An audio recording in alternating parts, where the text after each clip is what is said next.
let's jump right into this explainer. If you own a hot tub, you know keeping that water crystal clear, yeah, it can honestly feel like a full-time job.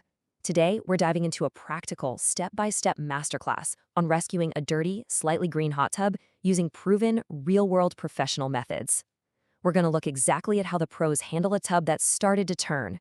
By the end of this, you'll know how to save time, dodge those common mistakes, and get that tub totally pristine again. I mean, we've all been there, right? You pop open the cover, expecting a nice, relaxing soak, and instead, you're staring at slightly green water, usually with a customer's dog aggressively barking in the background just to add to the chaos. Now, when the water gets to this point, hitting it with a chemical shock just isn't going to cut it. It's gone slightly green, so you are definitely going to need an empty and a complete clean out. So here's our chronological roadmap to take things from green grime to complete peace. We'll be hitting 1. Diagnosis and essential tools. 2. Draining the hot tub. 3. The deep scrub down. 4. Cleaning the filters. And 5. Refilling and chemical balancing. Let's get to it. Section 1. Diagnosis and essential tools. Proper prep is the foundation here, folks. It just makes everything run so much smoother. You're going to need more than just elbow grease to do this efficiently. You absolutely need a submersible pump, a wet and dry Hoover, and those incredible 360-degree brushes. You know, the ones you can grab from places like pullparts2go.com. Oh, and a standard cleaning solution, of course. Having all this gear staged right from the jump, game changer. It means you aren't constantly running back and forth while the tub is just sitting there empty. Moving on to step 2, draining the hot tub. Tools in hand, it's time to kill the power and tackle the water removal. Seriously, don't skip cutting the power. Now look at the massive difference here. Sure, you've got that built-in bottom drain pipe, you open the small valve, let gravity work, but man, is that incredibly slow. The real pro move? Drop a submersible pump right into the water, hook it up to your vac hose, and boom, it blasts through the draining process in a fraction of the time so you can get straight to the actual cleaning. A quick heads up though, when you're wrestling with those high-powered submersible pumps, be really careful moving them around.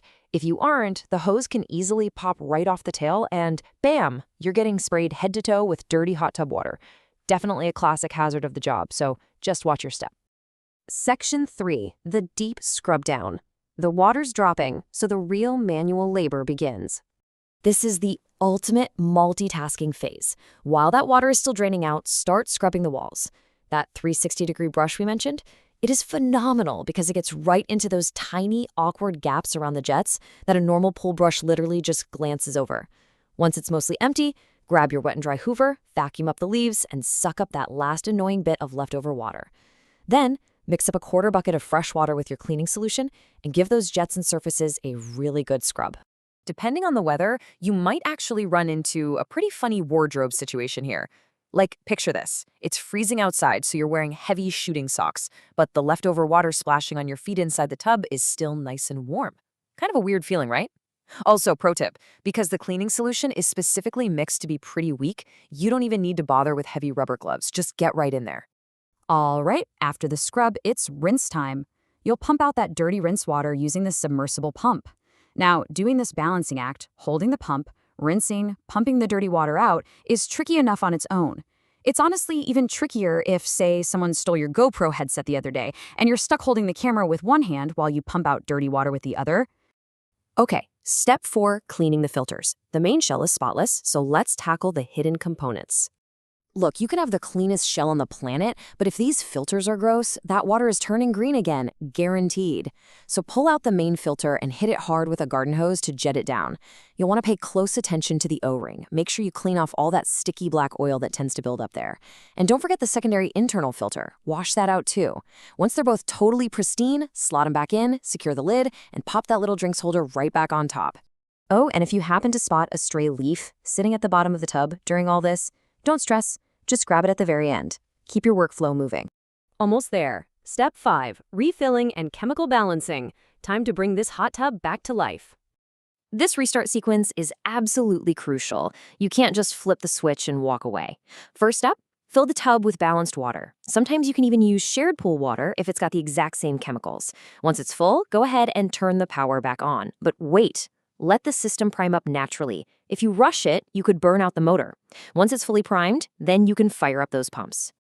Now that it's circulating, you've got to check your chemicals. If you do your test and notice the pH is running just a little bit high, no biggie, just put some pH minus in to bring it down. And what about chlorine? Well, if it tests perfectly, leave it alone. Seriously, that's the golden rule here. If it's all good, there is zero need to adjust. Don't overcomplicate it. So, by sticking to this step-by-step roadmap, you can totally transform a green, neglected mess into a flawless soak. Armed with all these pro tips, from submersible pumps right down to filter maintenance, I've got one question for you. Is your hot tub ready for its ultimate deep clean, or are you gonna just let it stay green?